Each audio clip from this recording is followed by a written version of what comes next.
Lecture number 10, unit number 3. This is a continuation of the topic, Development and the Triumph of Theology. Remember, we were emphasizing that word last time, but we're specifically this time thinking of theological renewal movements and aspirations. Remember, in the last lecture, certain individuals and what they did and how influential they were and what their take was, slant was, whether they were into philosophy, how much they depended on it, or whether they reacted against it, if they were into Sufism, or that they maybe tried to combine the two, to live at peace one with the other. We are going to be talking first of all about some stages of things that Islam has gone through,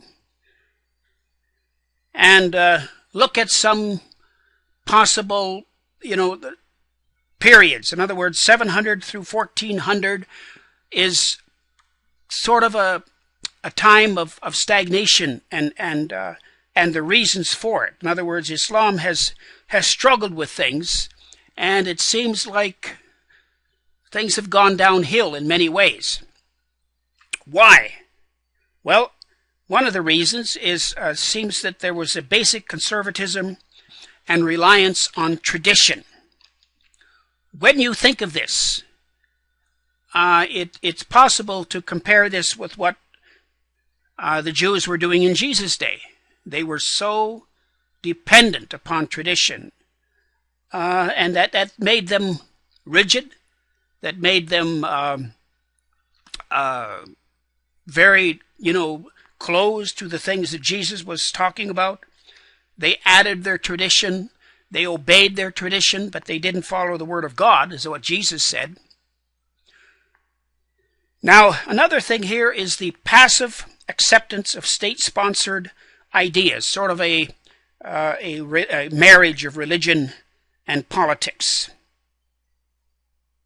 I think that that has been what sort of happened in Germany during the Second World War. German Christians seemed to go along with what Hitler was doing. They were passive. They don't feel that they looked into it enough. And today, as I think German Christians, certainly evangelicals, they see a danger in Islam because of the way that Islam is all-inclusive. In other words, it's, the Muslims don't separate church and state. And so my experience with the German Christians is that they're very much afraid that Islam is as much of a tyranny as Nazism was. They're not saying that's the same thing, but they're just not wanting those two elements together. Of course, there were German Christians who really opposed Hitler, one of whom was Bonhoeffer, who took a strong stand against it, even was in on the plot to assassinate him, and then he gave his life for it. I think that in such a system, the state sponsors, state patronage of intellectual life is a problem. In other words, when this happens, I think intellectuals are more hesitant to speak out against the government.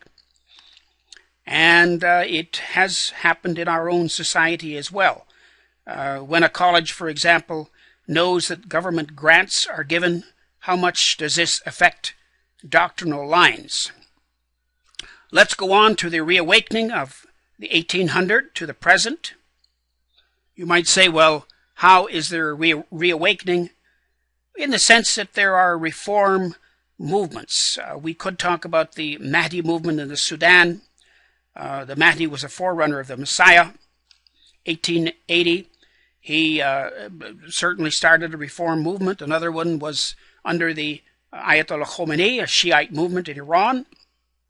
And who can deny the profound effect that this had on Islam?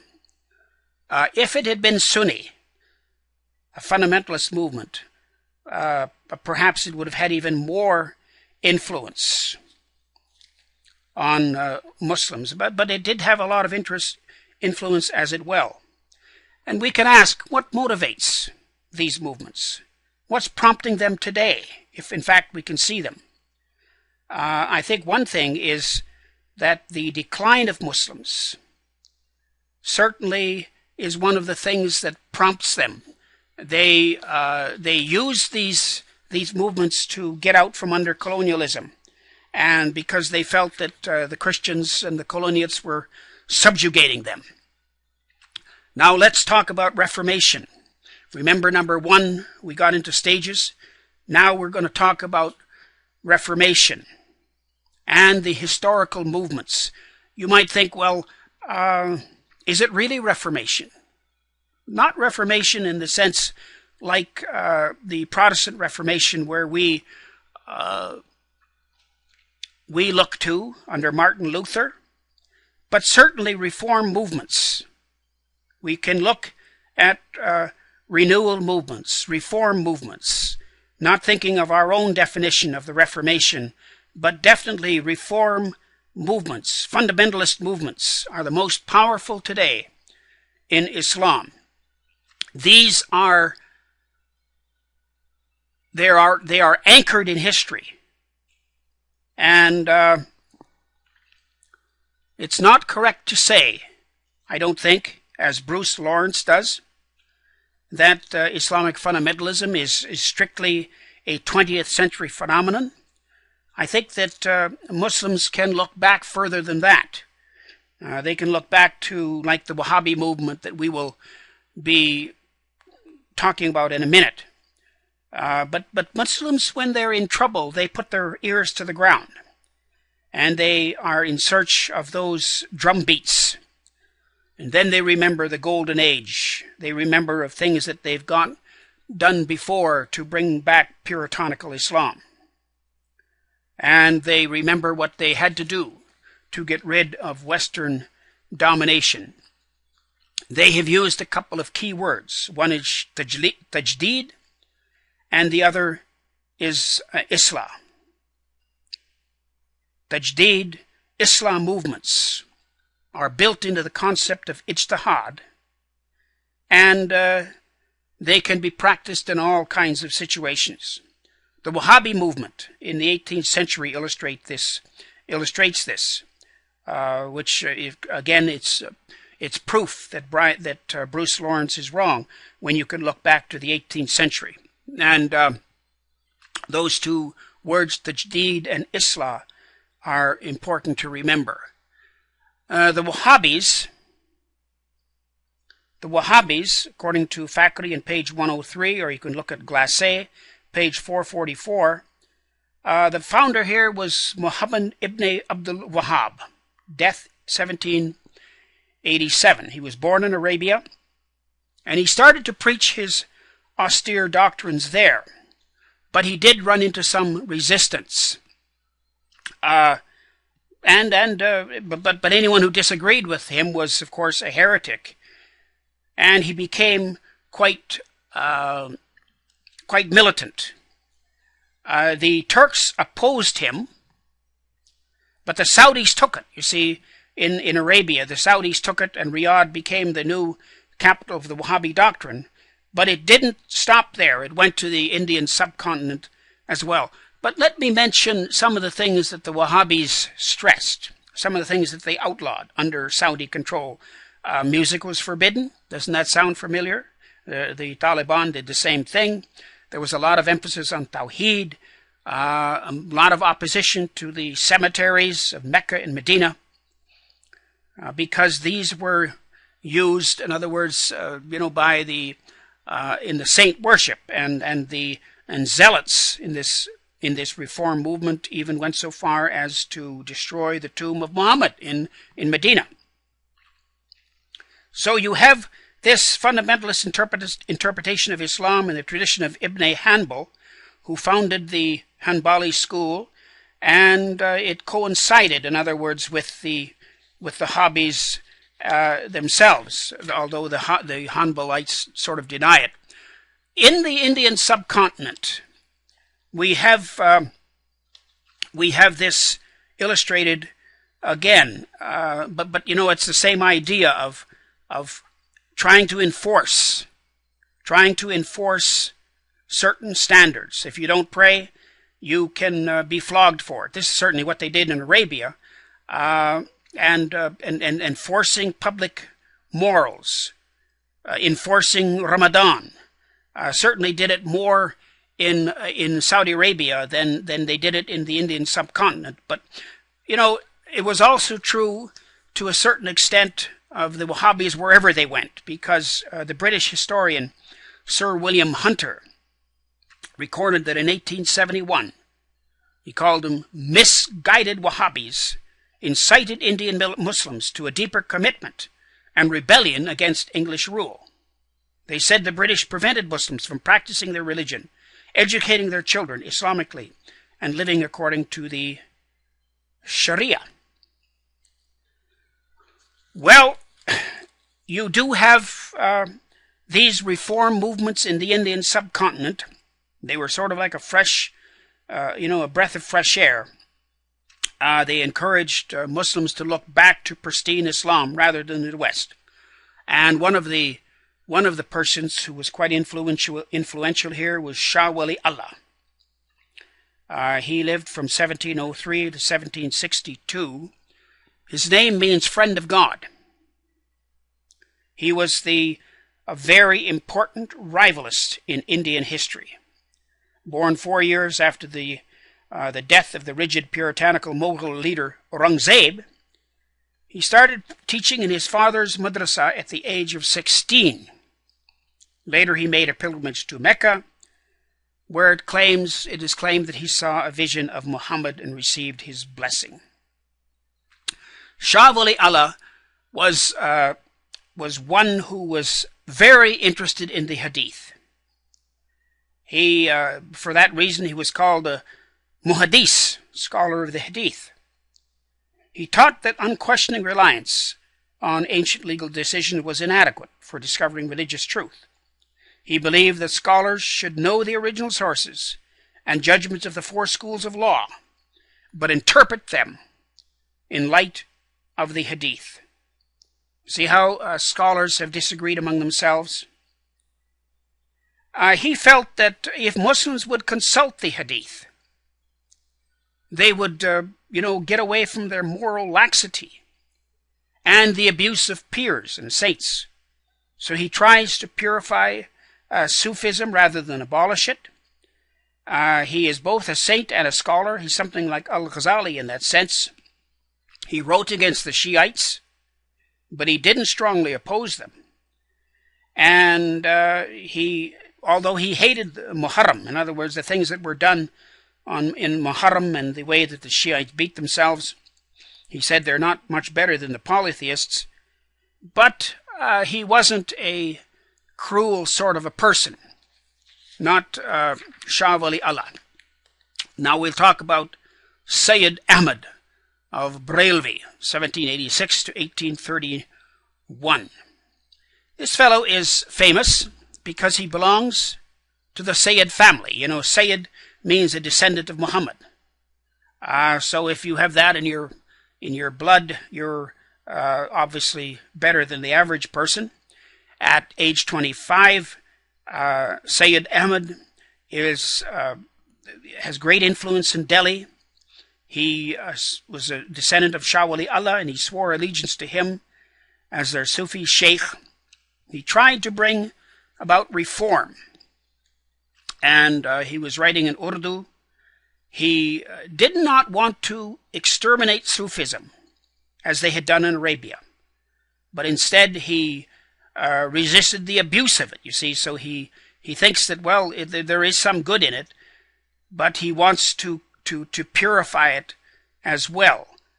He was against naming children after some pir. I have personally seen a lot of this while I was in Pakistan, that if a woman thinks her baby has been born through the blessing and intercession of a pir, she will name him after the pir. I don't know how many people I know by the name of Pir Bakhsh, in other words, given of a special peer.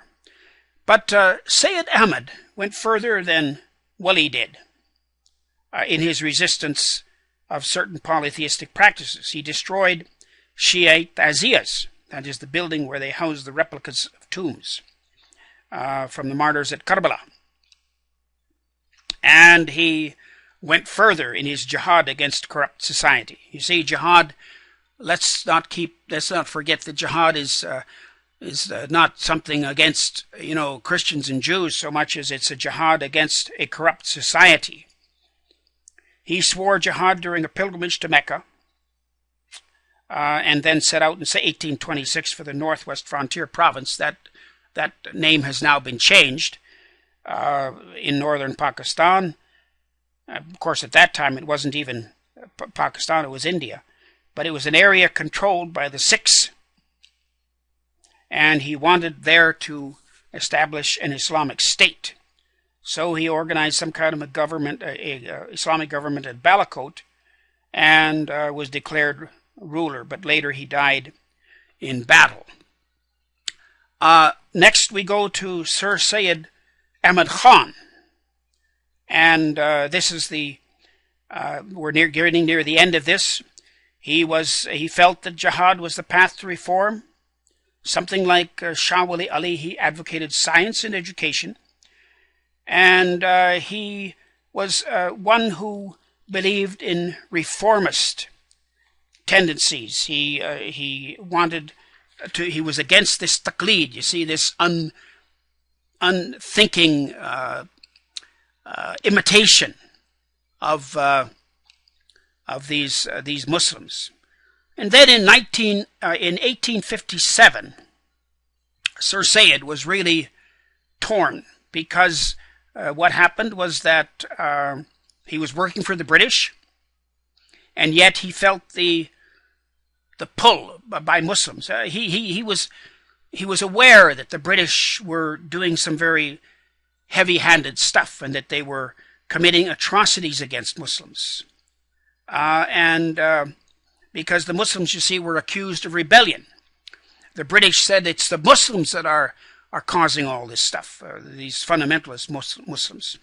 So here is Sir Syed Ahmad Khan, who's trying to be a peacemaker. And after the mutiny of 1857, things become more difficult for him. He tries to convince the British that most Muslims had remained faithful. On the other hand, he tries to persuade Muslims that Western thought is not non-Islamic, anti-Islamic. And he says that Muslims and Christians have much to learn from one another. He calls for trust and mutual benefit. What a peacemaker he was. He reminded Muslims that the Wali had rejected blind acceptance of ancient legal decisions, and he wants to open the gates of ijtihad. He deals with many social issues, and he said, for example, that polygamy, interest, and slavery were temporary. Jihad was a defensive measure. Cutting off the hand for theft was only practiced when poverty made prisons impractical. He said that Islam is not just relevant for the old time, but it's relevant today. It's progress itself. And Sir Syed Ahmad Khan sees no conflict between science and true religion. He started a college in Aligarh in 1878. We'll mention now the Salafiyya, and this is a term that is quite confusing. It means different things to different people. But it is not to restore original Islam, but it's for modernization. It's an attempt to accommodate Islam to the ideas of secular materialism. It said that Islamic law can be changed. The movement has now run its course, yet its influence is there. Muslims with modern education say their beliefs are supported by science. So that's the Salafiyya. And last is the Sanusiyya, which is talked about by Fakhri on page 105. It comes from the word Sanusi, a clan or a tribe in Libya, 1/3 of the population there adhere to this, also in the Sudan. And so here is another reform movement. That the ideas he comes up with, this fellow, are a queer mix of puritanical fundamentalism and a dash of Sufism. Sort of the legal basis was with the Maliki school. After his death, the expansion of the movement done by his sons, and the chief among them was Sayyid Muhammad al-Mahdi, who died in 1902.